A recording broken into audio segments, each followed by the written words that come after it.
Hello बच्चों, उम्मीद करता हूँ आप सब लोग बहुत अच्छे होंगे। मैं हूँ गणेश राणा कोटी।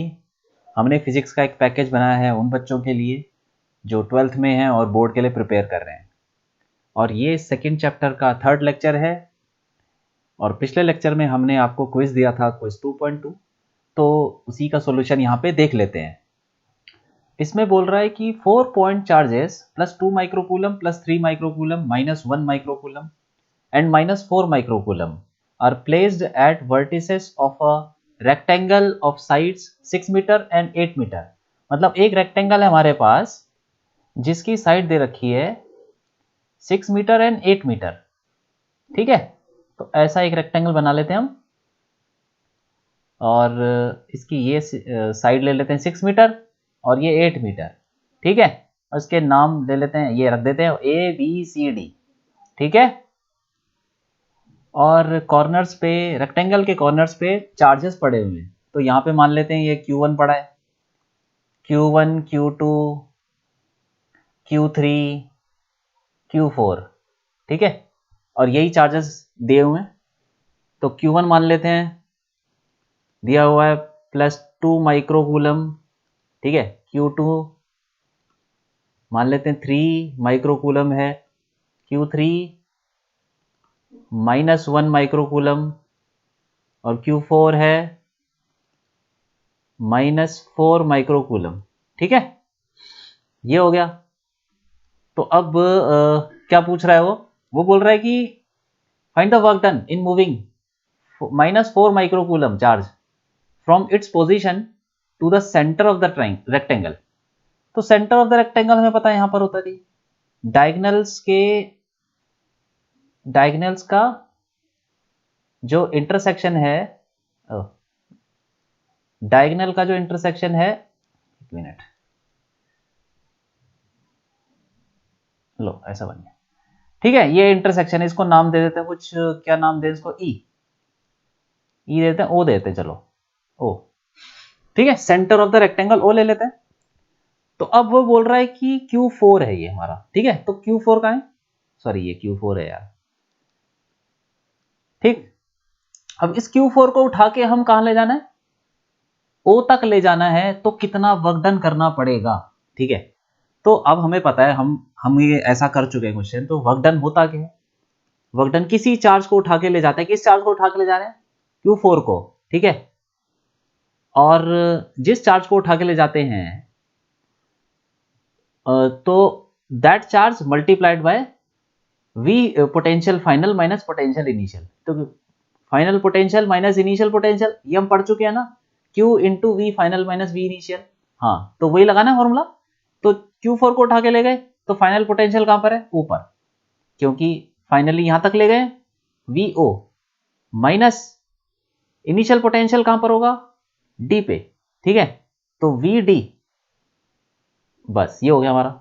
अब देखो यहां पे क्या है, फाइनल पोटेंशियल O पे किसकी वजह से लेंगे, O पे लेंगे Q4 को छोड़ के बाकी सब की वजह से। ये हम पढ़ चुके हैं, जिस चार्ज को उठा के ले जाते हैं उसकी वजह से पोटेंशियल नहीं लेते, बाकी सबकी वजह से लेते हैं। ठीक है, तो ये हम ऑलरेडी पढ़ चुके हैं। तो इस पे O पे पोटेंशियल लेंगे हम, वो किसकी वजह से लेंगे, Q1, Q2 और Q3 की वजह से। ठीक है, तो पहले तो हम ये पहले डिस्टेंस निकाल लेते हैं। अच्छा, ये डायगोनल की लेंथ कितनी होगी पहले बताओ। डायगोनल की लेंथ क्या होगी, ये भी 6 मीटर है और हमें पता है 90 डिग्री होता है। ठीक है, और तो राइट एंगल ट्राइंगल बन गया ये कैसा ट्राइंगल बना, ट्राइंगल ABC, ये कैसा बना, राइट एंगल ट्राइंगल। तो हम बोल सकते हैं कि AC square equal to AB square plus BC square, यही तो हो जाएगा। ठीक है, पाइथागोरस थ्योरम लगा दिया। तो AC स्क्वायर क्या होगा, वही तो निकालना है। AC square equal to AB कितना है, AB है 8 का स्क्वायर 64 हो जाएगा, प्लस BC कितना है 6 है, 6 का स्क्वायर क्या हो जाएगा 36। ठीक है, ये कितना हो गया, ये हो जाएगा 100। AC स्क्वायर इक्वल टू 100, तो AC इक्वल टू √100। तो √100 क्या होता है, ये तो 10 होता है। ठीक है, तो हमारी डायगोनल की लेंथ आ गई, AC की लेंथ आ गई 10। तो दूसरा डायगोनल जो होगा BD वो भी तो 10 ही होगा। हमें पता है रेक्टेंगल के दोनों डायगोनल जो है बराबर होते हैं। ठीक है, इसीलिए AC 10 तो BD भी 10 हो जाएगा। अब क्या करें, हाँ, और ये भी मैं बताया कि जो दोनों डायगोनल है वो आपस में बराबर बराबर बांट देते हैं। जैसे कि मान लो AO, तो जो AO होगा, AO इक्वल टू OC और इक्वल टू OB और इक्वल टू OD। ठीक है, ये सब बराबर होते हैं। ठीक, तो फिर ये कितना हो जाएगा, जो AO है वो AC का आधा हो जाएगा, और AC कितना है 10, तो 10 का आधा 5, तो ये 5 हो गए, सब 5 मीटर हो गए ना। ठीक है, अब हम पोटेंशियल निकाल लेंगे O पे due to Q1 Q2 Q3। तो पोटेंशियल अभी निकालते हैं O पे, कितना हो जाएगा K Q1 अपॉन AO। ठीक है, AO plus K Q2 upon BO। ये सब बराबर है, AO BO सब बराबर है, बाद में इसकी वैल्यू रख देंगे, plus K Q3 upon CO।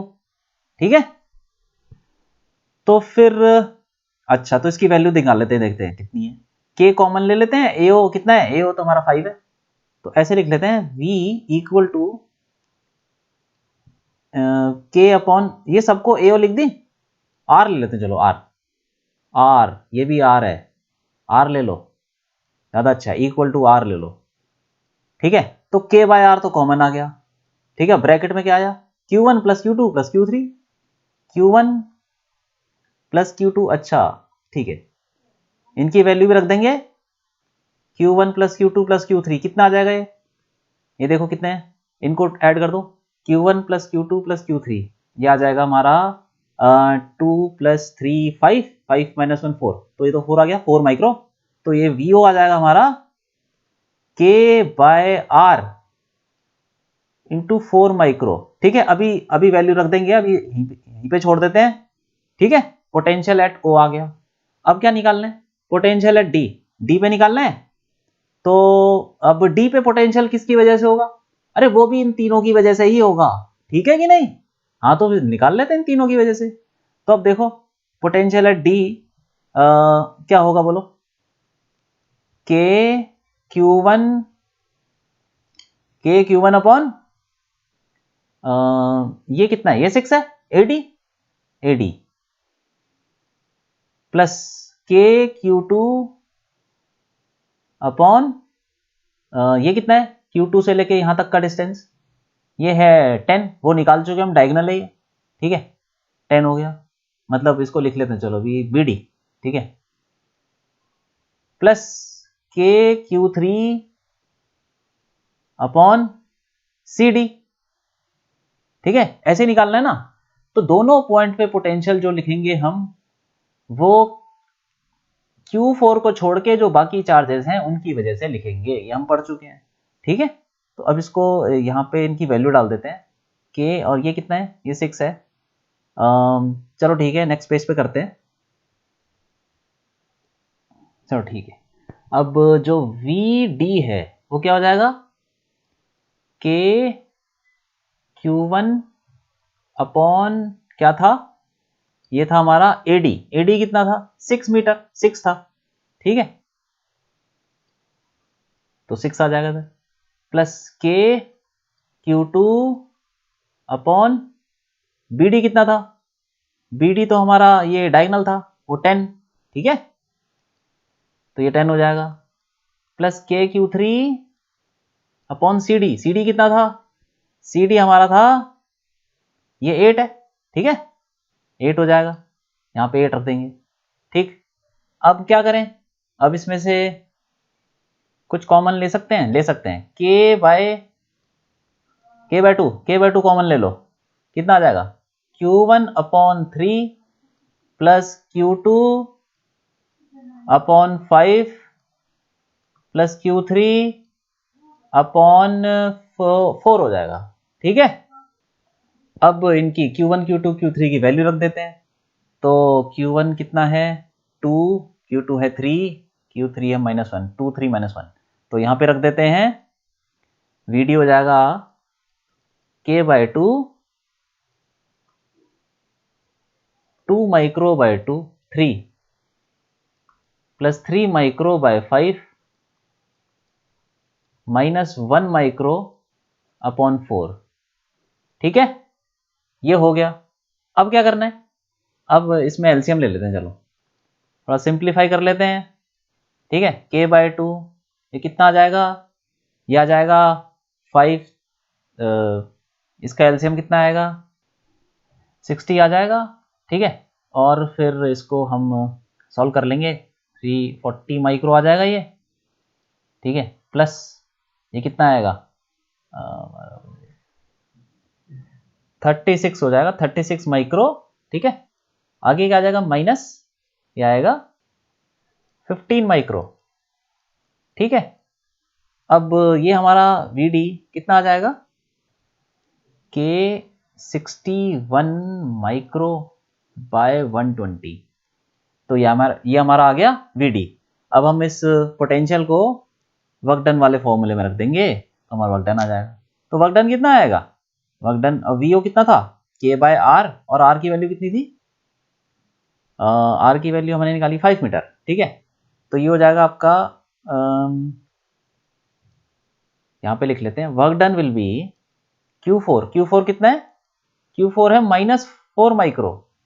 ठीक है, तो -4 माइक्रो, और V क्या लेना है हमको, VO है ना, तो VO कितना है, K 4 माइक्रो बाय R कितना है 5, तो K 4 माइक्रो बाय 5 हो जाएगा, K 4 micro by 5।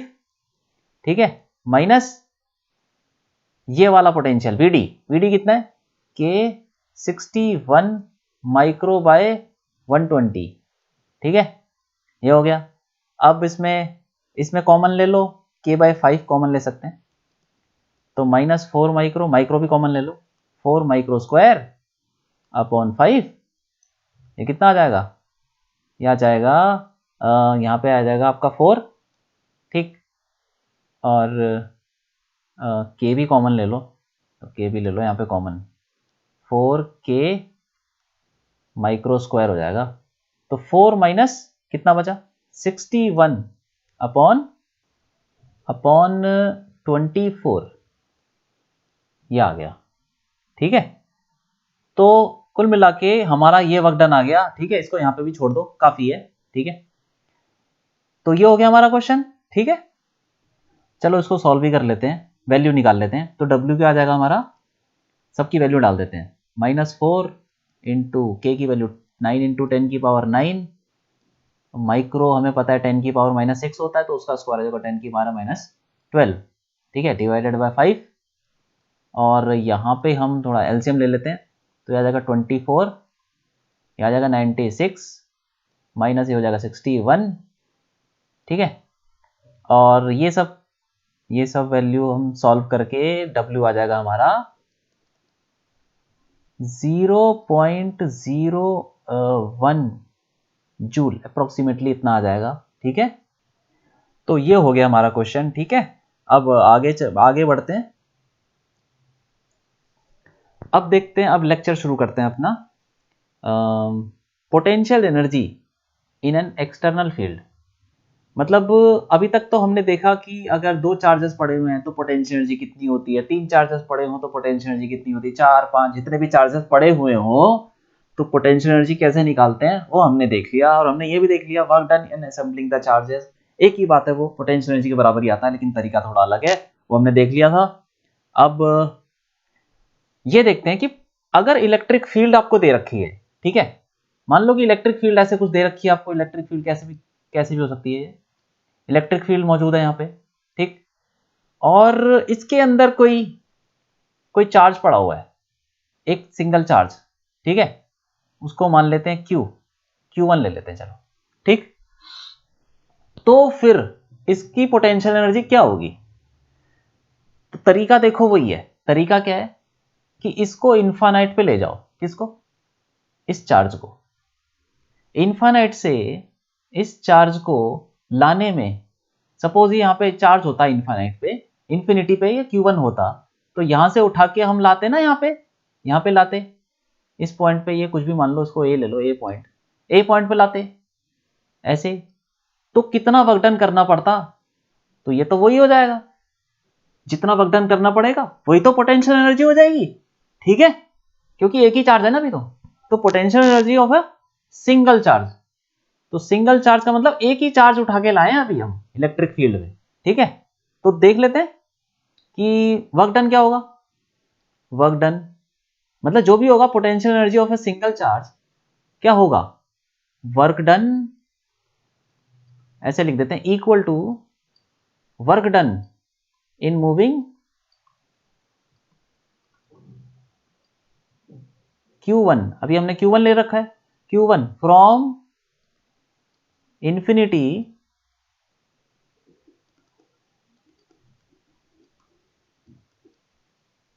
To that point, मतलब जिस पॉइंट पे निकालना है किसी भी पॉइंट पे निकाल सकते हैं, टू दैट पॉइंट, ठीक है। तो भाई अब देखो यहां पे पोटेंशियल क्या होगा, पोटेंशियल कुछ भी हो सकता है, वैसे इलेक्ट्रिक फील्ड है तो पोटेंशियल कुछ भी हो सकता है, वो तो जब हम क्वेश्चन करेंगे तब देखेंगे कि कैसे पोटेंशियल निकालना है, लेकिन कुछ तो होगा ना यहाँ पे पोटेंशियल। तो हमें वर्क डन क्या करना है, तो वर्क डन विल बी कितना हो जाएगा, वो हमने पढ़ा है, किसी चार्ज को उठा के ले जाते हैं एक पॉइंट से दूसरे पॉइंट पे, तो क्या फॉर्मूला होता है work done, Q1 into V final minus V initial, potential final minus potential initial, final potential कितना है VA, ठीक है, माइनस पोटेंशियल इनिशियल क्या इंफिनिटी पे, और हमें पता है इंफिनिटी पे पोटेंशियल क्या होता है 0, तो ये तो Q1 इंटू वी हो जाएगा सिंपल, ठीक है। तो ये तो आ गया हमारा potential energy of a single charge in electric field, ठीक है। अब दूसरा देख लेते हैं, दूसरा पार्ट कर लेते हैं, potential energy of a system of two charges, मतलब अगर इलेक्ट्रिक फील्ड में अब दो चार्जेस पड़े हुए हैं तो अब कैसे निकालेंगे, ठीक है। तो ये भी क्या हो जाएगा, ये भी वही है, work done in moving Q1 and Q2 from infinity to their respective locations one by one equal to work done, ये डेफिनेशन हम पहले ही पढ़ चुके हैं, ठीक है। एक बार दोबारा लिख देता हूं, work done in moving Q1 and Q2 from infinity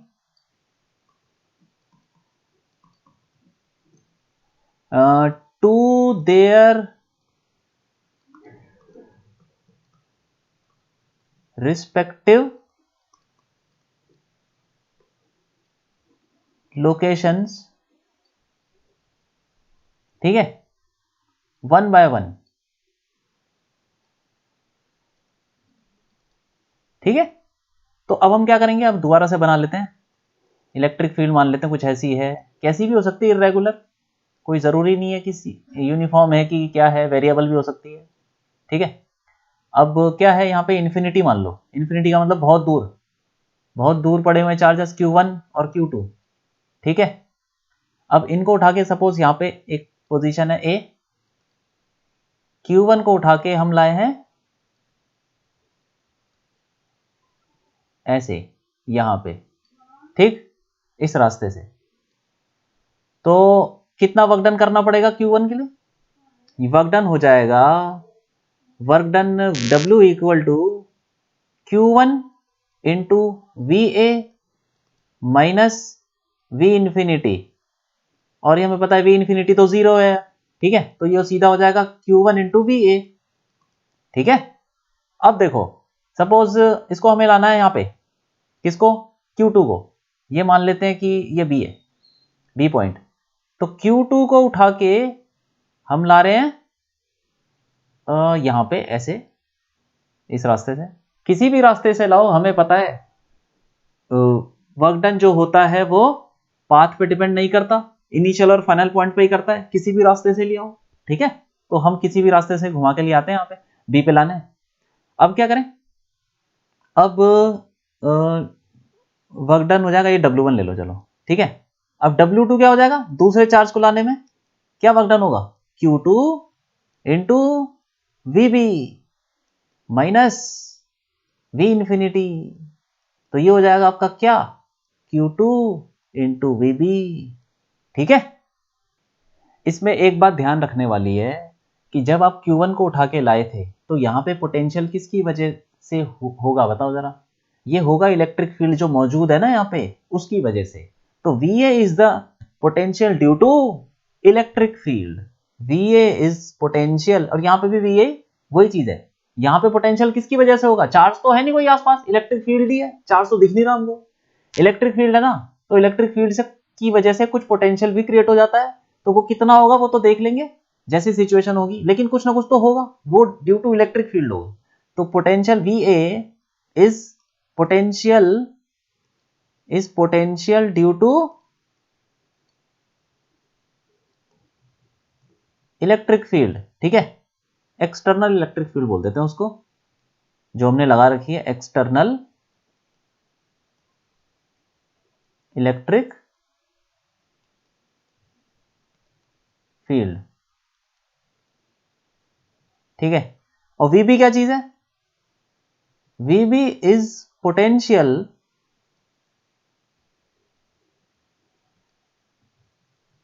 due to,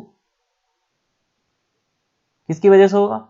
एक तो इलेक्ट्रिक फील्ड की वजह से होगा, और दूसरा Q1 की वजह से भी होगा, क्योंकि Q1 आ गया ना यहाँ पे, अब यहाँ पे Q1 आ चुका, ठीक है। तो जब आप Q2 को लाओगे तो यहाँ पे एक तो इलेक्ट्रिक फील्ड की वजह से पोटेंशियल होगा, और दूसरा किसकी वजह से होगा? यहाँ पे लिख देते हैं, किसकी वजह से होगा? Q1 की वजह से, ठीक है। हाँ, तो B पॉइंट पे दो चीजों की वजह से पोटेंशियल होगा, एक तो इलेक्ट्रिक फील्ड, दूसरा Q1 is potential due to external electric field and Q1 both, due to both लिख लेते हैं, due to both external electric field and Q1, ठीक है। तो ये चीजें आपको ध्यान में रखनी है, ठीक है। अब आगे बढ़ते हैं, एग्जाम्पल 2.5 देखते हैं। इसमें ए पार्ट है, पहले बोल रहा है कि determine the electrostatic potential energy of a system consisting of two charges 7 microcoulomb and -2 microcoulomb, ठीक है। मतलब दो चार्जेस दे रखे हैं और बोल रहा है कि विद नो एक्सटर्नल फील्ड, कोई एक्सटर्नल फील्ड नहीं है, ठीक है। बाहर से कोई फील्ड नहीं लगा रखी, सिर्फ दो चार्जेस हैं, placed at -9 centimetre, 0,0 and 9 centimetre, 0,0। मतलब दो चार्जेस हैं, ठीक है, एक्स एक्सिस पे रखे हुए हैं। एक यहां पर, इसको मान लेते हैं ए, और ये एक यहां पर रखा हुआ है बी, ठीक है। तो ये इसके कोऑर्डिनेट्स दे रखे हैं ए के, कितना हो जाएगा ये? -9, मतलब ऐसे समझ लो, इसको लिख देते हैं, सेंटीमीटर है ना तो मीटर में कर लेते हैं, -0.09 मीटर, 0,0, ठीक है। और ये कितना हो जाएगा? ये भी दे रखा है 0.09 मीटर, 0,0, ठीक है। और बीच में हो गया ना ओरिजिन, क्योंकि ये +0.09 है, ये -0.09, तो अगर बीच में कोई ओरिजिन हो जाएगा, ठीक है। तो अब ये लेंथ कितनी हो जाएगी, ये डिस्टेंस कितना हो जाएगा, इसको r ले लेते हैं, और ये है कितना, r की वैल्यू क्या होगी? यहां से लेके, ओरिजिन से लेके b तक का डिस्टेंस क्या है? 0.09। ओरिजिन से लेके a तक का डिस्टेंस क्या है? डिस्टेंस तो 0.09 है, कोऑर्डिनेट भले ही माइनस हो। ये सब डिस्टेंस निकालने तो आते हैं ना, बड़े इजी है ये। तो ये डिस्टेंस भी 0.09, वो डिस्टेंस भी 0.09, तो ऐड करके कितना हो जाएगा? 0.18 मीटर हो जाएगा, ठीक है। तो इनकी अब हमको इलेक्ट्रोस्टैटिक पोटेंशियल एनर्जी निकालनी है। तो पोटेंशियल एनर्जी का फॉर्मूला तो हमको पता है, ये दो चार्जेस हैं, ठीक है। यहाँ पे Q1 मान लो, Q1 और Q2 यहाँ पे रखे हुए हैं। तो Q1 Q2 2 पॉइंट चार्जेस के लिए पोटेंशियल एनर्जी का फॉर्मूला हमको पता है, U कितना होता है? K Q1 Q2 upon R, ठीक है। अब इनकी वैल्यू डाल दो, ये हो जाएगा 9 × 10 की पावर, नीचे डाल देते हैं, U कितना हो जाएगा? 9 × 10 की पावर 9, Q1 की वैल्यू कितनी है? 7 × 10 की पावर -6, इंटू Q2 कितना है, -2 है तो माइनस यहां लगा देते हैं, 2 इंटू 10⁻⁻6, ठीक है, अपॉन कितना हो जाएगा, डिस्टेंस कितना इनके बीच में 0.18, ठीक है। तो हमारा इसको सॉल्व कर लेंगे तो u की वैल्यू आ जाएगी -0.7 जूल। ये आ गई हमारी इनकी पोटेंशियल एनर्जी, ठीक है। अब दूसरा पार्ट देख लेते हैं। दूसरे पार्ट में बोल रहा है कि how much work is required to separate the two charges infinitely away from each other. मतलब इन दोनों चार्जेस को इनफाइनाइट पे ले जाने के लिए कितना काम करना पड़ेगा। अब इनको सेपरेट करना है, ठीक है, कितना काम करना पड़ेगा, तो फिर नेक्स्ट में कर लेते हैं। तो फिर बी पार्ट देख लेते हैं हम। मतलब work done, work required to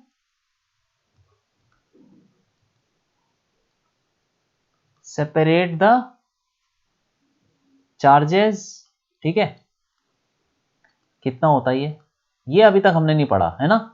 कितना काम करना पड़ेगा चार्जेस को दूर ले जाने के लिए, इनफाइनाइट पे ले जाने के लिए। तो देखो ये क्या होता है ना, ये होता है सिंपली जितना काम हमको करना पड़ेगा असेंबल करने के लिए, उसका नेगेटिव काम करना पड़ेगा उनको सेपरेट करने के लिए। तो उसको लिख सकते हैं equal to minus of the work required to assemble the charges.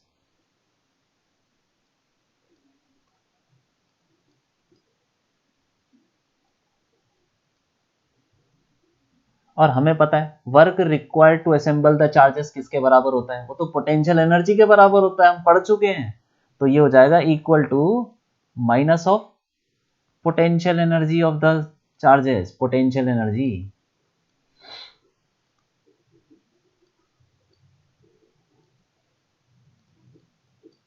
Charges, ठीक है। ये याद है ना कि potential energy of the charges किसके बराबर आता था, work required to assemble the charges, दोनों एक ही चीज है। पोटेंशियल एनर्जी जो होगी चार्जेस की, वो work required to assemble the charges ही होगी, ठीक है। और work required to separate the charges किसके बराबर होगा, minus of work required, minus of equal to यहां लगा देते हैं चलो, minus of work required to assemble the charges, ठीक है। तो अब हमारा work required to separate the charges कितना आ जाएगा, माइनस ऑफ पोटेंशियल एनर्जी, और पोटेंशियल एनर्जी हम ऑलरेडी निकाल चुके हैं, कितना था ये -0.7। तो ये आ जाएगा आपका -0.7, ये आ जाएगा 0.7 जूल। तो इतना ही काम आपको करना पड़ेगा इन्फिनिटी तक ले जाने में। तो सोचो जैसे कि अगर ये चार्जेस इन्फिनिटी पे पड़े होते तो कितना काम करना पड़ता आपको, -0.7 जूल, और यहां से इन्फिनिटी तक ले जाने में कितना काम करना पड़ेगा, 0.7 जूल, ठीक है। अब तीसरा पार्ट देख लेते हैं। सी पार्ट में बोल रहा है कि suppose that the same system of charges is now placed in an external electric field E ऐसे दे रखी है कुछ, ठीक है, और ए की वैल्यू कुछ कांस्टेंट है 9 into 10⁵ coulomb per metre square. What would the electrostatic energy of the configuration be. अब एनर्जी कितनी होगी, अब पोटेंशियल एनर्जी पूछ रहा है कितनी होगी अब एनर्जी। अब एक्सटर्नल फील्ड भी आ गई है, मतलब इसी सिस्टम के अंदर क्या कर दिया, इलेक्ट्रिक फील्ड लगा दी, ठीक है, आसपास इलेक्ट्रिक फील्ड होगी। सेम सिस्टम है, Q1 यहां पे रखा है, Q2 यहां रखा है, और इलेक्ट्रिक फील्ड भी लगा रखी है। अब क्या करें, अब ये हम पढ़ चुके हैं कि दो चार्जेस इलेक्ट्रिक फील्ड में रखे हो तो उनकी एनर्जी कैसे निकालते हैं, कि उनको इन्फिनिटी से उठा के लाओ, जितना भी काम करना पड़ेगा वो पोटेंशियल एनर्जी हो जाएगा, ठीक है। तो ठीक है, इसको कर लेते हैं। ये पहले बना लेते हैं चलो। यहां पे A, ये है B, और ये है Q1, ठीक है, ये Q2, और इलेक्ट्रिक फील्ड भी यहाँ पे हम दूसरे कलर से बना लेते हैं लोग। इलेक्ट्रिक फील्ड भी होगी कुछ ऐसे, ठीक है, कैसी भी हो सकती है, ऐसे मान लो, चलो इलेक्ट्रिक फील्ड है ये, ठीक। तो अब क्या करना है, इनके बीच में गैप कितना दे रखा है, डिस्टेंस, इनके बीच में डिस्टेंस है वही 0.18 है ना मीटर। सेम सिस्टम बोल रहा है, सेम सिस्टम पे हमने इलेक्ट्रिक फील्ड लगा दी बस बाहर से, तो क्या होगा, तो सी पार्ट देख लेते हैं। अब हम क्या करेंगे, अब हम दोनों चार्ज को इंफिनिटी से उठा के लाएंगे, तो जितना काम करना पड़ेगा, सपोज यहां पे इंफिनिटी है और यहां पे Q1 और Q2, ठीक है, यहां पे इसको Q1 हटा देते हैं अभी हम इंफिनिटी से उठा के लाएंगे इन पॉइंट्स पे, ठीक है, फिर देखेंगे वर्क डन कितना होगा। तो जब हम Q1 को उठा के लाएंगे तो कितना काम करना पड़ेगा, ये काम करना पड़ेगा, इस पाथ से लाए मान, ठीक है, तो क्या हो जाएगा, यहां पे पोटेंशियल मतलब W1 ले लेते हैं, चलो W1 equal to Q1 into VA minus V infinity, ठीक है, V इंफिनिटी हमको पता ही है 0 होता है, तो कितना हो गया Q1 इंटू VA, और VA is the potential due to, क्या होगा, A पे पोटेंशियल किसकी वजह से होगा, Q2 तो इंफिनिटी पे अभी भी, वो तो लगाएगा नहीं पोटेंशियल यहाँ पे, तो पोटेंशियल किसकी वजह से होगा, इलेक्ट्रिक फील्ड मौजूद है ना उसकी वजह से होगा, ठीक है, तो इलेक्ट्रिक फील्ड की वजह से होगा, तो वो निकाल लेंगे, कोई बात नहीं, अभी अभी इसको ऐसे ही छोड़ देते हैं। हम क्या करेंगे, W2 निकालते हैं, जब हम Q2 को लाएंगे उठा के, Q2 को उठा के कहां लाएंगे, यहां पे लाएंगे, ठीक है, तो वर्क डन क्या होगा, W2 Q2, ये अभी हमने किया था ना, हमने निकाला था कि इलेक्ट्रिक फील्ड में, एक्सटर्नल इलेक्ट्रिक फील्ड में दो चार्जर रखे हुए हैं, तो फिर एनर्जी कैसे निकालेंगे, सेम वैसे ही तो क्वेश्चन करना है ये, ठीक है, कोई बड़ी बात नहीं है, इसको कर लेते हैं। Q2 क्या W2 हो जाएगा Q2 equal to Q2 into VB minus V infinity, ठीक है, और V इंफिनिटी हमको पता है 0 होता है, तो Q2 इंटू VB, लेकिन यहां पे जो पोटेंशियल है VB, ये किसकी वजह से होगा, अब ये होगा इलेक्ट्रिक फील्ड की वजह से, और प्लस जो A पे रखा है चार्ज, क्योंकि अब Q1 रखा है ना, Q1 ऑलरेडी रखा हुआ है, तो वो भी तो यहाँ पे पोटेंशियल कुछ क्रिएट करेगा, और इलेक्ट्रिक फील्ड तो क्रिएट करेगी कुछ ना कुछ, ठीक है, तो Q2 को उठा के जब तुम यहां लाओगे, तो जो पोटेंशियल आप लोगे VB, वो लोगे Q1 की वजह से प्लस इलेक्ट्रिक फील्ड की वजह से भी, ठीक है। अब हम निकालते हैं कि VA क्या चीज है, VA is the potential due to electric field, वो कैसे, अब देखो उसने क्या दे रखा है, इलेक्ट्रिक फील्ड दे रखी है, इलेक्ट्रिक फील्ड की वजह से पोटेंशियल कैसे निकालें, इसीलिए उसने इलेक्ट्रिक फील्ड का एक एक्सप्रेशन दे रखा है, E equal to A into 1/r², मतलब A बाय r² बोल दो, E दे रखा है उसने A अपॉन r², ठीक है, A की वैल्यू कुछ दे रखी है, वो बाद में रखेंगे, ठीक। अब क्या करें, अब हमें पता है कि इलेक्ट्रिक फील्ड और पोटेंशियल के बीच में एक रिलेशन है, हमने रिलेशन निकाला था, याद है, relation between electric field and electric potential क्या था, वो ये था, देखो dV equal to minus E dot dr, ये था ना, हाँ यही है, तो इसी का यूज करके हम पोटेंशियल निकाल लेंगे, ठीक है, तो ये actually dV equal to minus E dot dr है, तो इसमें इंटीग्रेशन कर दो आप पहले, ठीक है, और देखो इसमें इलेक्ट्रिक फील्ड एक्चुअली ये कोई वेक्टर नहीं दे रखा है, इसकी कोई डायरेक्शन नहीं दे रखी, तो हम ये मान लेंगे कि जो dV है E minus E dr cos 0, क्यों, क्योंकि डॉट प्रोडक्ट है ना, और तो फिर डॉट प्रोडक्ट में क्या आता है, ए डॉट बी का, ए और बी का डॉट प्रोडक्ट, दो वेक्टर हैं उसका डॉट प्रोडक्ट क्या होता है, ए बी कॉस थीटा, लेकिन यहाँ पे थीटा के बारे में कुछ बता नहीं रखा, और इलेक्ट्रिक फील्ड इन वेक्टर फॉर्म भी नहीं दे रखा, तो हम ये मानेंगे कि जो डी आर और इलेक्ट्रिक फील्ड के बीच में एंगल है वो 0 है, ठीक है, ये एज्यूम करेंगे, करना पड़ेगा एज्यूम यहाँ पे क्योंकि कुछ नहीं दिया, ठीक, तो ये डीवी क्या हो जाएगा, अब ये डीवी हो जाएगा माइनस ई डी आर, ठीक है।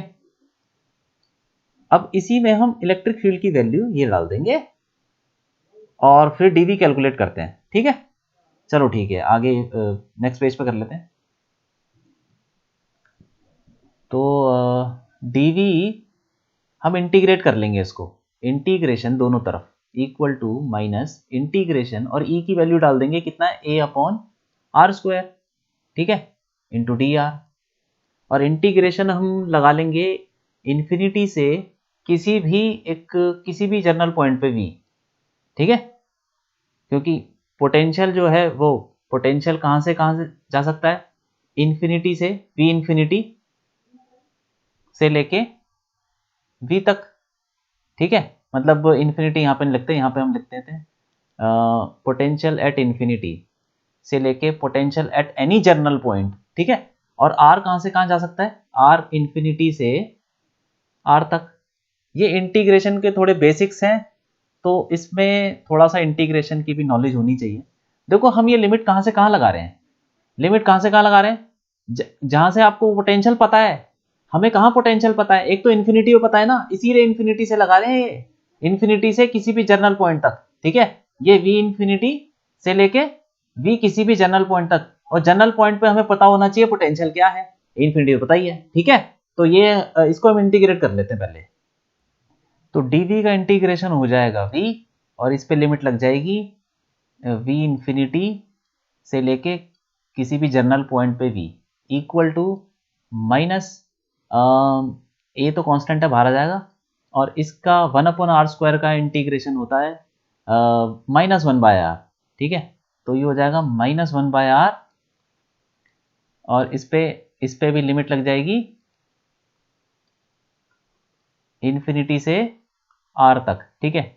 और ये हो जाएगा हमारा, इस पे कैसे लगाएंगे लिमिट, इसको कैसे लगाएंगे, देखो v पे कैसे लगाएंगे, ऊपर वाली लिमिट रखेंगे माइनस नीचे वाली limit, v minus v infinity, ठीक है, इक्वल टू यहाँ पे क्या करेंगे, वही ऊपर वाली लिमिट रखेंगे, फिर माइनस नीचे वाली लिमिट रखेंगे, तो माइनस ये तो है ही बाहर, और यहाँ पे आ जाएगा ऊपर वाली लिमिट रखेंगे -1/r हो जाएगा, ठीक है, और -1/इन्फिनिटी, ठीक है, ये लिमिट रख देंगे हम।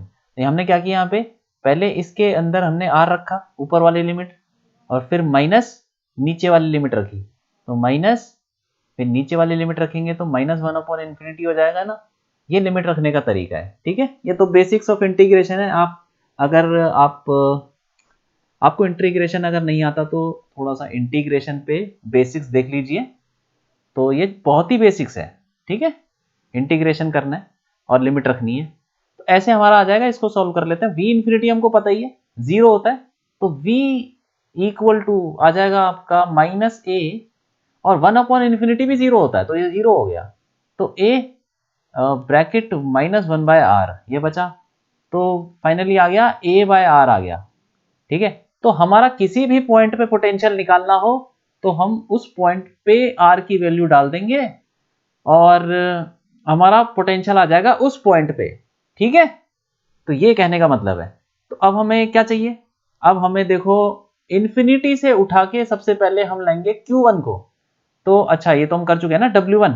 तो W1 क्या था, Q1 into V A. V A क्या है, पोटेंशियल एट ए, ठीक है, potential at A due to only electric field, क्योंकि सिर्फ इलेक्ट्रिक फील्ड मौजूद है, तो इलेक्ट्रिक फील्ड की वजह से ए पे पोटेंशियल क्या होगा, और हमारा पोटेंशियल का फॉर्मूला आ रहा है a/r, और r क्या चीज है, डिस्टेंस, ठीक है, उस पॉइंट का डिस्टेंस ओरिजिन से।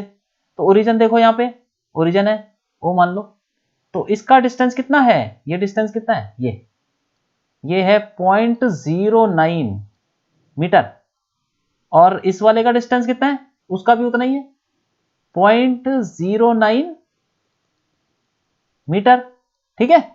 तो अब वो ए पॉइंट का पोटेंशियल क्या हो जाएगा, a/0.09, ठीक, क्योंकि हमको पता है कि वी ए क्या हो जाएगा, इक्वल टू a/r लिख देते हैं, चलो ठीक है। तो डिस्टेंस ऑफ ए पॉइंट कितना है, a/0.09, ठीक है, ओरिजिन से नापना है डिस्टेंस। ऐसे ही बी का पोटेंशियल निकालते हैं, चलो आ जाओ। बी का कितना पोटेंशियल होगा, बी पॉइंट पे पोटेंशियल, जब आप Q1 को उठा के यहां ले आओगे तो बी के ऊपर पोटेंशियल होगा अब इलेक्ट्रिक फील्ड की वजह से भी प्लस Q1 की वजह से भी, ठीक है। तो अब Q1 की वजह से कितना हो जाएगा, एक मिनट, चलो लिख लेते हैं इसको। पोटेंशियल एट बी, एक तो होगा हमारा इलेक्ट्रिक फील्ड की वजह से, वो कितना होगा ए अपॉन आर बी, ठीक है, plus potential due to Q1, क्योंकि बी पॉइंट पे पोटेंशियल इलेक्ट्रिक फील्ड भी लगाएगी और Q1 भी लगाएगा, ठीक है, क्योंकि अब Q1 भी पड़ा हुआ है ना यहाँ पे, ठीक है, तो दोनों की वजह से पोटेंशियल होगा बी पे, तो इलेक्ट्रिक फील्ड की वजह से तो हो गया ए बाय आर, वो जो हम फॉर्मूला निकाल चुके हैं, और Q1 की वजह से कितना होगा, सिंपल फॉर्मूला के क्यू बाय आर, के क्यू बाय आर, यहाँ पे पोटेंशियल कितना होगा इसकी Q1 की वजह से, के क्यू बाय ये डिस्टेंस, ये कितना डिस्टेंस है 0.18, तो ऐसे लिख सकते हैं प्लस के Q1 अपॉन 0.18, ठीक है, सिंपल फॉर्मूला आ गया। अब इनकी वैल्यू डाल देते हैं, तो फिर a कितना हो जाएगा ये, अच्छा यहाँ पे भी a की वैल्यू डाल दो, कितना है ये 9 इंटू कितना दे रखा है, a की वैल्यू दे रखी है ये रहा 9 इंटू 10 की पावर 5, ठीक है, तो 9 इंटू 10 की पावर 5 अपॉन 0.09, ठीक, और वी कितना हो जाएगा, a की वैल्यू a बाय, चलो यहाँ पे भी वैल्यू डाल देते हैं, 9 इंटू 10 की पावर 5 अपॉन ये आर भी कितना है, देखो यहाँ देखो, इस पॉइंट का डिस्टेंस कितना है ओरिजिन से 0.09, ठीक है, देखो एक बात ध्यान में रखो, ये जो आर है ये वाला पोटेंशियल के फॉर्मूले में जो आ रहा है ये ओरिजिन से नापना है, ठीक है, तो 0.09 हो गया ना आर बी, ओरिजिन से इतना ही दूर हो गया, प्लस के की वैल्यू कितनी है 9 इंटू 10 की पावर 9 इंटू Q1 कितना है, Q1 देख लेते हैं कितना है, कहाँ गया Q1, 7 माइक्रो कूलम है, ठीक है, 7 इंटू 10 की पावर 6 अपॉन 0.18, ठीक, तो अब क्या करेंगे हम, अब हम वर्क डन निकालेंगे, वर्क डन क्या हो जाएगा W1 प्लस W2, तो W1 कितना हो जाएगा बताओ, W1 ये W1 हो गया आपका Q1 इंटू वी ए, तो W1 निकाल लेते हैं, चलो Q1 इंटू वी ए हो जाएगा, तो Q1 की वैल्यू कितनी है 7 इंटू 10 की पावर, ये माइक्रो है सॉरी 10 माइनस सिक्स, ठीक है, इंटू वी ए कितना है ये रहा, इसकी वैल्यू डाल देते हैं 9 इंटू 10 की पावर 5 अपॉन 0.09, ठीक है, ये आ गया हमारा W1, ऐसे ही W2 निकाल लेंगे, W2 क्या आएगा Q2 इंटू VB, तो अब Q2 कितना है, Q2 भी दे रखा है हमको, ये है -2 माइक्रो कूलम, तो इसकी वैल्यू भी डाल देंगे यहाँ पे, तो -2 माइक्रो कितना हो गया 10 की पावर -6, ठीक है, और VB कितना हो जाएगा, VB हो जाएगा 9 इंटू 10 की पावर 5, ठीक है, अपॉन 0.09, ठीक है, प्लस 9 इंटू 10 की पावर 9 इंटू 7 इंटू 10 की पावर -6, ठीक है, अपॉन 0.18, ठीक है, तो अब हम टोटल वर्क डन, मतलब टोटल पोटेंशियल एनर्जी क्या हो जाएगी, पोटेंशियल एनर्जी आएगी इन दोनों का वर्क डन का ऐड कर दो, W1 प्लस W2 कितना हो जाएगा, ये हो जाएगा आपका इसको ऐड कर देंगे तो 7 इंटू 10 की पावर -6, ठीक है, इंटू 9 इंटू 10 की पावर 5 अपॉन 0.09, प्लस ये भी ऐड कर देंगे, प्लस ये माइनस आ जाएगा, ये -2 इंटू 10 की पावर -6 एंड ब्रैकेट में 9 इंटू 10 की पावर 5 अपॉन 0.09 प्लस 9 इंटू 10 की पावर 9 इंटू 7 इंटू 10 की पावर -6 अपॉन 0.18, ये हो जाएगा, और इसकी वैल्यू हमारे पास आ जाएगी 49.3 जूल, ये सब कैलकुलेट कर सकते हैं अब तो, ठीक है, तो इसको कैलकुलेट करके हमारी वैल्यू आ जाएगी 49.3 जूल, तो ये हो गया हमारा क्वेश्चन, ठीक है, अब आगे बढ़ते हैं। अब देखते हैं potential energy of a dipole in an external electric field. मतलब अगर हम अभी तक तो हमने क्या देखा कि 2 पॉइंट चार्जेस हैं तो पोटेंशियल एनर्जी क्या होगी, बहुत सारे चार्जेस रखे हुए हैं तब पोटेंशियल एनर्जी क्या होगी, और अगर चार्जेस इलेक्ट्रिक फील्ड में रखे हुए हैं तब पोटेंशियल एनर्जी क्या होगी। और अब ये देखेंगे कि अगर डाइपोल की पोटेंशियल एनर्जी क्या होगी अगर एक्सटर्नल इलेक्ट्रिक फील्ड में रखा जाता है। ठीक है, तो अब हम यहाँ पे मान लेते हैं कि एक इलेक्ट्रिक फील्ड है, यूनिफॉर्म इलेक्ट्रिक फील्ड मानेंगे। ठीक है, एज्यूम करेंगे कि इलेक्ट्रिक फील्ड हमारी यूनिफॉर्म है। ठीक है, ऐसे ही कुछ ये मान लेते हैं, ऐसे यूनिफॉर्म इलेक्ट्रिक फील्ड ऐसे ही बनाई जाती है पैरेलल लाइंस के साथ। ठीक है, ये अब मान लेते हैं कि यहाँ पे एक हमारे पास डाइपोल है ऐसा कुछ, ये मान लो पॉजिटिव और ये नेगेटिव है। ठीक है, तो ये माइनस क्यू हो जाएगा, तो यहाँ से हटा दो फिर उसको। ठीक है, ये प्लस क्यू हो जाएगा। ठीक, और इनके बीच में गैप है 2a का। ठीक है, वो जैसे हमने पहले डिराइव किया था ऐसे लिया था ना, हमने कर चुके हैं ना, टॉर्क निकाला था ना हमने। हाँ, तो टॉर्क का फॉर्मूला क्या था, तो इस पे देखो अगर हम इलेक्ट्रिक फील्ड है कुछ यहाँ पे यूनिफॉर्म इलेक्ट्रिक फील्ड है तो इसके ऊपर टॉर्क लगेगा, वो फॉर्मूला हम निकाल चुके हैं। तो टॉर्क ऑन द डाइपोल क्या हुआ बोलो, torque on the dipole, torque on the dipole by external field कितना होगा बताओ। टॉर्क ड्यू टू फील्ड लिख लेते हैं यहाँ पे, टॉर्क ड्यू टू फील्ड कितना होगा, ये होगा हम निकाल चुके हैं पी साइन थीटा। ठीक है, थीटा क्या है, इसके बीच में एंगल, और पी क्या चीज है, डाइपोल मोमेंट, और उसकी डायरेक्शन क्या होती है, नेगेटिव से पॉजिटिव की तरफ। ठीक है, नेगेटिव से पॉजिटिव होती है ना, डाइपोल मोमेंट है ये। ठीक है, पी। अच्छा ठीक है, अब क्या करें, अब तो ये तो टॉर्क लगा रहा है फील्ड, तो ये कैसा घूमेगा, क्लॉकवाइज। ठीक, ये घूमेगा, इसकी डायरेक्शन होगी यहां पे लिखते हैं क्लॉकवाइज। ये भी हम देख चुके हैं। ये देखो इस पे फोर्स लगेगा इस तरफ और इस पे फोर्स लगेगा नेगेटिव पे इस तरफ, तो ये घूमने की कोशिश करेगा क्लॉकवाइज की तरफ। ठीक है, अब हमें क्या करना है, हमें टॉर्क निकालना, हमें पोटेंशियल एनर्जी निकालने के लिए हमें क्या करना पड़ेगा, बाहर से टॉर्क लगाना पड़ेगा। तो बाहर से मतलब एक्सटर्नल टॉर्क, तो एक्सटर्नल टॉर्क कितना होगा, उतना ही होगा जितना फील्ड का टॉर्क है। ठीक है, एक्सटर्नल टॉर्क कितना लगाना पड़ेगा, एक्सटर्नल टॉर्क टाउ एक्सटर्नल कितना हो जाएगा, वही है फील्ड जितना, लेकिन उसकी डायरेक्शन जो हो जाएगी वो एंटी क्लॉकवाइज हो जाएगी। ठीक है, वही पी ई साइन थीटा हो जाएगा, यही लगाना पड़ेगा, लेकिन इसमें क्या हो जाएगा, सिर्फ एंटी क्लॉकवाइज लगाना पड़ेगा, एंटी क्लॉकवाइज। ठीक है, ये ध्यान में रखना है। तो ये याद है ना, हमने डेरिवेशन की थी कि जब फील्ड एक तरफ फोर्स लगा रही है तो एक्सटर्नल एजेंसी को या बाहर से हमको किधर फोर्स लगाना पड़ेगा, ऑपोजिट डायरेक्शन में। तो एक्सटर्नल टॉर्क इतना ही होगा, वैल्यू इतनी होगी, लेकिन बस एंटी क्लॉकवाइज होगा, तो एंटी क्लॉकवाइज लगाना पड़ेगा हमको।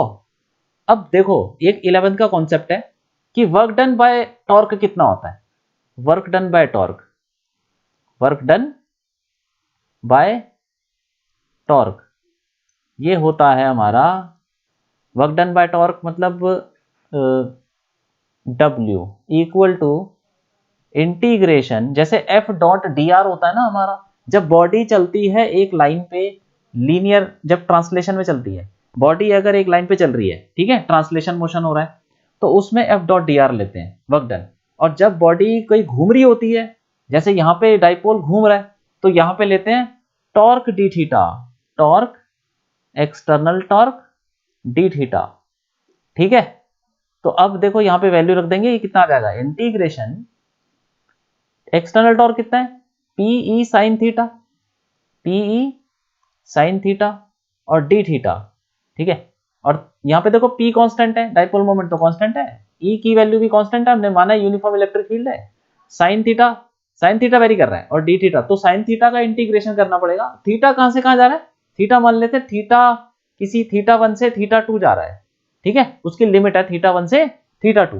तो अब हम W निकाल लेंगे, ये हो जाएगा, इसको देखो P तो बाहर ले आओ, P हो जाएगा बाहर, और साइन थीटा का इंटीग्रेशन क्या हो जाएगा, साइन थीटा को होता माइनस कॉस थीटा, ठीक है, माइनस कॉस थीटा, और फिर उसमें लिमिट लगेगी, क्या हो जाएगा, थीटा 1 से थीटा 2, ठीक है, ये हो गया।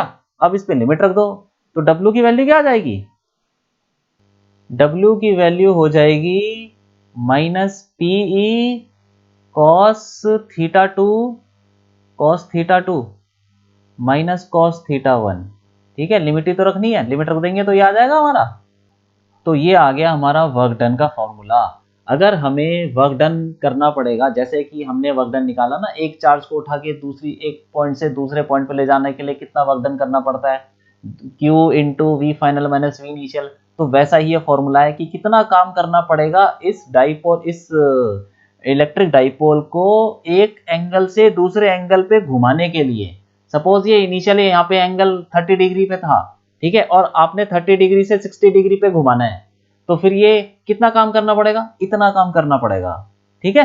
तो ये आपको ध्यान में रखना, ये फॉर्मूला है work done in rotating a dipole, एक फ्रॉम थीटा 1 टू थीटा 2, तो ये फाइनल हो गया एंगल थीटा 2, ये इनिशियल एंगल है, कहां से घुमाया है थीटा 1, कहां तक घुमाया थीटा 2, और ये फॉर्मूला बन जाएगा हमारा work done in rotating a dipole from theta 1 to theta 2, ठीक है। ये वर्क डन कौन सा है, ये वर्क डन बाय टॉर्क है, ठीक है, टॉर्क कौन सा लिया हमने, एक्सटर्नल, तो वर्क डन भी ये यहाँ पे लिख लेते हैं एक्सटर्नल, ये लिख लेते हैं एक्सटर्नल वर्क डन है, ठीक है, W एक्सटर्नल है ये, ठीक, और ये भी W एक्सटर्नल, मतलब एक्सटर्नल कोई बाहर से काम कर रहा है तो कितना काम करना पड़ेगा, ठीक है। अब देखो एक चीज और है, W एक्सटर्नल हम पढ़ चुके हैं कि वो किसके बराबर होता है, change in potential energy, change in potential energy, ठीक है। तो फिर हम बोल सकते हैं कि ये W एक्सटर्नल कितना आ गया हमारा, तो चेंज इन पोटेंशियल कितना आ जाएगा, minus P E cos theta 2 minus cos theta 1, ठीक है, ये हो गया। अब पोटेंशियल एनर्जी क्या होती है, final potential energy minus initial potential energy, final potential energy कहां पे, potential energy at theta 2 minus potential energy at theta 1, delta U होता है ना, final potential energy minus initial potential energy, तो फाइनल पोटेंशियल एनर्जी कहां पर है, theta 2 पे, इनिशियल पोटेंशियल एनर्जी कहां पर है, थीटा 1 पे, तो U theta 2 minus U theta 1 equal to minus P E cos theta 2 minus cos theta 1, ठीक है, ये हो गया, ठीक है। अब देखो हमको एक चीज अज्यूम करनी पड़ेगी कि पोटेंशियल एनर्जी किसी पॉइंट पे कुछ वैल्यू अज्यूम करनी पड़ेगी। जैसे याद करो कि हमने जब पोटेंशियल निकाला था, पोटेंशियल एनर्जी डिफाइन की थी, उसके फॉर्मूले निकाले थे, तो हमने माना था कि पोटेंशियल एनर्जी इन्फिनिटी पे क्या होता है, जीरो होती है, पोटेंशियल इन्फिनिटी पे क्या होता है, जीरो। लेकिन यहाँ पे घुमाते घुमाते इन्फिनिटी पे तो पहुंचेगा नहीं ना, ये डाइपोल को जितना मर्जी घुमा लो इन्फिनिटी पे थोड़ी पहुंच जाएगा। तो यहाँ पे हमें किसी एक पोजीशन में, किसी एक थीटा पे पोटेंशियल एनर्जी को जीरो मानना पड़ेगा, ठीक है। तो वो हम एज्यूम कर लेंगे, हम ये बोलेंगे कि लेट एट, अभी एज्यूम लिख लेते हैं, एज्यूम एट थीटा 2 90 हो जाएगा, एज्यूम एट थीटा 2 90 पे potential energy theta 2 equal to 0, मतलब पोटेंशियल एनर्जी जो 90 डिग्री पे होगी वो 0 है, ठीक है। अब देखो यहाँ पे इस फॉर्मूले में ये डाल देंगे, यहाँ पे अगर हम थीटा 2 को लेते हैं 90 डिग्री तो ये तो 0 हो गया, ठीक है। तो माइनस यू थीटा 1 क्या आ जाएगा, minus U theta 1 equal to minus P E, bracket कितना था वो, कॉस थीटा 2, तो कॉस 90 माइनस कॉस थीटा 1, ठीक है, कॉस 90 माइनस कॉस थीटा 1, ठीक है, कॉस 90 तो 0 होता है, तो ये जगह minus U theta 1 equal to minus PE, 0 minus cos theta one, ठीक है। ये कितना आ गया, ये तो माइनस माइनस प्लस, तो P E cos theta one आ गया, ठीक है, P E cos theta one, और ये फिर माइनस उधर चला जाएगा तो यू थीटा वन ऐसे लिख सकते हैं, P E minus minus P E cos theta one. तो हम अब थीटा वन वन को भी हटा देते हैं क्योंकि ये तो एंगल है ना, तो किसी भी एंगल पे निकालने के लिए ऐसे बोलते हैं potential energy, potential potential energy potential energy of electric dipole, electric dipole is given as u equal to minus p e cos theta, ठीक है। तो ये एक जनरल फॉर्मूला बन गया हमारा, ठीक। तो इसको ऐसे भी लिख सकते हैं, अब देखो एक हम a डॉट बी वेक्टर्स का डॉट प्रोडक्ट क्या होता है, a dot B equal to A B cos theta, तो इसको हम देखो कैसे लिख सकते हैं, माइनस पी डॉट ई भी तो लिख सकते हैं, p vector dot E vector, ठीक है। ये तो बस लिख सकते हैं, कोई बात नहीं, आप ये फॉर्मूला याद करिए, इसको ध्यान रखिए, इससे सब कुछ हो जाएगा, ठीक है। एक तो ये पोटेंशियल एनर्जी का फॉर्मूला, किसी भी एंगल पे पोटेंशियल एनर्जी निकालनी हो वो एंगल यहाँ पे डाल दो, पोटेंशियल एनर्जी आ जाएगी। और अगर आपसे पूछा हो कि एक एंगल से दूसरे एंगल तक घुमाने के लिए कितना काम करना पड़ेगा, तो वो ये वाला फॉर्मूला है, ठीक है। तो हमारे पास दो चीजें आ गई, एक तो work done in rotating a dipole from theta one two theta two, और दूसरा क्या है, ये potential energy at any angle theta, ठीक है। अब आगे बढ़ते हैं, एग्जाम्पल 2.6 देखते हैं। इसमें बोल रहा है कि a molecule of substance has a permanent electric dipole moment of magnitude इतना, मतलब एक मॉलिक्यूल है उसका डाइपोल मोमेंट दे रखा है 10 की पावर -29 कूलम मीटर, ठीक है। ये डाइपोल मोमेंट दे रखा है उस मॉलिक्यूल का, और बोल रहा है कि अ मोल ऑफ दिस सब्सटेंस, अ मोल का मतलब क्या हुआ, एक मोल, उस सब्सटेंस का एक मोल ले लिया, एक मॉलिक्यूल का डाइपोल मोमेंट तो इतना है, ठीक है, और एक mole of this substance is polarised by applying a strong electrostatic field of magnitude इतना, मतलब ये हुआ कि एक मोल ले लिया, ठीक है। तो एक मोल में कितने मॉलिक्यूल होते हैं, वन मोल, कितने मॉलिक्यूल होते हैं, one mole equal to 6.023 into 10 की पावर 23 मॉलिक्यूल, ठीक है, यही होता है ना, मॉलिक्यूल्स होते हैं। तो अब एक मॉलिक्यूल का इतना डाइपोल मोमेंट, तो इतने सारे मॉलिक्यूल का कितना डाइपोल मोमेंट होगा, तो टोटल डाइपोल मोमेंट ऐसे लिख लेंगे, total dipole moment P total को हम पीटी लिख लेंगे सिर्फ, ठीक है, पीटी इक्वल टू क्या हो जाएगा 6.023 इंटू 10 की पावर 23 इंटू 10 की पावर -29, तो ये हो जाएगा हमारा क्या, total dipole moment of the substance, ठीक। अब उसने बोला है कि ये इलेक्ट्रिक फील्ड लगा दी है, ठीक है, इस पोलराइज्ड का मतलब उसने इलेक्ट्रिक फील्ड लगा के डाइपोल को, वो हम बाद में पढ़ेंगे, पोलराइजेशन भी होता है कुछ, ठीक है, कैसे पोलराइज करते हैं।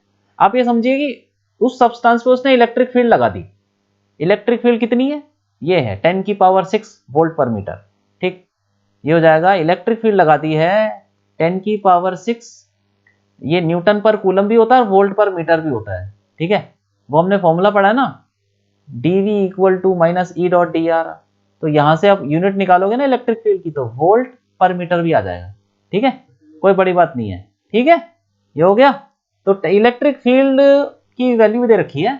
अब उसने बोला कि the direction of the field is suddenly change, मतलब अब शुरू में क्या था, देखो इलेक्ट्रिक फील्ड ऐसे लगा हुआ था, पहले इलेक्ट्रिक फील्ड ऐसे लगा हुआ था, ठीक, और तो डाइपोल मोमेंट भी ऐसे ही था, डाइपोल मोमेंट भी ऐसे ही था, ये पी टोटल, और इलेक्ट्रिक फील्ड भी ऐसे ही था, तो दोनों की डायरेक्शन सेम थी। इसका मतलब ये बोल रहा है ना पोलराइज्ड है, पोलराइज का मतलब यही होता है कि ये दोनों की डायरेक्शन सेम है, ठीक है। और वो बोल रहा है फॉर सिंप्लिसिटी एज्यूम 100% पोलराइजेशन, मतलब सारे के सारे सारे मॉलिक्यूल को तुम एक जैसा ही समझ लो, ठीक है, सारे मॉलिक्यूल एक जैसा बिहेव कर रहे हैं और सारे पोलराइज्ड हो गए हैं, ठीक। तो इसने बोला कि पहले तो ऐसा था, ठीक है। अब उसने क्या किया, the direction of the field is suddenly changed, अब direction of the field suddenly change कर दी, चेंज कैसे कर दी, ये कर दिया आपने suddenly changed by an angle of 60 degree, मतलब अब बना दी, अब ऐसे इलेक्ट्रिक फील्ड लगा दी, ऐसे सडनली चेंज कर दिया इलेक्ट्रिक फील्ड, ठीक है, 60 डिग्री पे कर दिया। तो अब देखो ये कितना 60 डिग्री, ठीक। अब क्या बोल रहा है कि अब ऐसा कर दिया, estimate the heat released by the substance in the aligning it's dipole along the new direction of the field. मतलब पहले डाइपोल ऐसे था, डाइपोल मोमेंट, ठीक है, अब डाइपोल कैसे हो जाएगा, थोड़ी देर में ऐसा हो जाएगा, क्योंकि इलेक्ट्रिक फील्ड आपने सडनली चेंज कर दिया, तो ये रोटेट हो जाएगा इधर जाके। तो अब नई डायरेक्शन क्या हो जाएगी डाइपोल मोमेंट की, ये हो जाएगी ऐसे, ऐसे हो जाएगी ये, ठीक है, पी टोटल ये हो जाएगा। तो अब देखो डाइपोल एक्चुअली रोटेट हो गया, ठीक है, तो रोटेट होने में कुछ तो काम करना पड़ेगा ना, ठीक है, तो रोटेट होने के लिए काम करना पड़ेगा, कैसे कितना काम करना पड़ेगा वो निकाल लेते हैं। मतलब ये हुआ कि जैसे कि यहाँ पे डाइपोल ऐसे ऐसे हॉरिजॉन्टल था, अब आपने एकदम से इलेक्ट्रिक फील्ड 60 डिग्री पे कर दी, तो ये एक हॉरिजॉन्टल से घूम के जाएगा 60 डिग्री पे, हॉरिजॉन्टल से 60 डिग्री पे घूम के जाएगा, तो इसके ऊपर काम तो होगा ना, वर्क होगा, तो वो वर्क निकाल लेते हैं। वर्क कितना होगा ये हम पढ़ चुके हैं, minus P E cos theta 2 minus cos theta 1, ठीक है। तो अब देखो पी टोटल ले लो, ये टोटल, अब पी टोटल वर्क डन कितना हो जाएगा, पी टोटल कितना है, ये रहा, हमने निकाल चुके हैं, ये इसकी वैल्यू डाल देते हैं, माइनस, अच्छा पहले इसकी वैल्यू डाल देते हैं हम, चलो इसकी वैल्यू बाद में डालेंगे, पीटी लिख देते हैं अभी, पीटीई कॉस थीटा 2 कितना है, कॉस थीटा 2 60 डिग्री, ठीक है, कॉस 60 माइनस कॉस 0, ठीक है, तो ये कितना हो जाएगा, minus P T E cos 60 हमें पता है हाफ होता है, माइनस कॉस 0 होता है 1, तो ये कितना हो जाएगा, W equal to minus P T E half minus 1 minus half, ठीक है, और इसको कैलकुलेट कर लेंगे, ये तो माइनस माइनस प्लस हो जाएगा, पी टी ई बाई 2 हो गया। अब इसको इसमें वैल्यू डाल देंगे, पीटी की कितनी है 6.023 into 10 to the power 23 into 10 की पावर माइनस 29, ठीक है, इंटू इलेक्ट्रिक फील्ड कितनी है 10 की पावर 6, ठीक है, डिवाइडेड बाय 2, और ये फिर हमारी वैल्यू आ जाएगी 3.01 जूल, ठीक है। तो ये वर्क डन आ गया। अब ये जो वर्क डन होगा, ये वर्क डन किस में कन्वर्ट हो जाएगा, हीट के अंदर, हीट में कन्वर्ट हो जाएगा, ठीक है, और कुछ तो है नहीं, क्योंकि काइनेटिक एनर्जी, ये होता क्या है ना एक्चुअली, ये जो सवाल उठाया गया है, ये एक जैसे हम माइक्रोवेव ओवन में खाना गर्म करते हैं ना, तो उसमें एक्चुअली यही होता है, मॉलिक्यूल्स को रोटेट किया जाता है जल्दी जल्दी, तो जल्दी जल्दी रोटेट करने से क्या होता है, इलेक्ट्रिक फील्ड चेंज करते हैं डायरेक्शन को, तो डाइपोल ये रोटेट होने लग जाते हैं, रोटेट होते हैं तो फिर ये फिर गर्म होने लगते हैं, क्योंकि जितना वर्क डन होता है वो हीट में कन्वर्ट हो जाता है। तो यही पूछा उसने, estimate the heat release by the substance in aligning in dipole, मतलब कितनी हीट रिलीज होगी, उतनी ही हीट रिलीज होगी जितना उसके ऊपर काम होगा, तो हम बोल सकते हैं हीट रिलीज्ड, हीट रिलीज क्या हो जाएगी, इक्वल टू 3.01 जूल, ठीक है। अब आगे बढ़ते हैं, तो ये लेक्चर हो गया यहाँ पे खत्म, और क्विज 2.3 आपके लिए, आप इसको करिए और इसका सॉल्यूशन हम देंगे नेक्स्ट लेक्चर में, ठीक है।